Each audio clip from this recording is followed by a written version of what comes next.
খাচ্ছ গো বৌদি? এই তো ব্রেকফাস্ট করছি। রুটি, তরকারি, লুচি, এখানে মিষ্টি আছে, শনপাপড়ি, আম, আর এখানে জামরুল। ও, এই তো এত খেতে পারবে? কোথায় অত রে, শুধু নজর দিয়ে দিয়ে গেলি। তুইও খা না, নজর দিচ্ছিস কেন? না, তাই দেখছি। না, সেরকম কিছু নেই।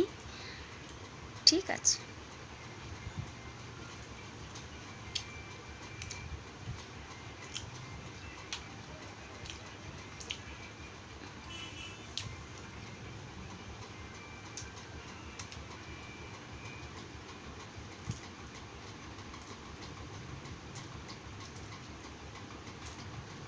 আমটা খুব মিষ্টি।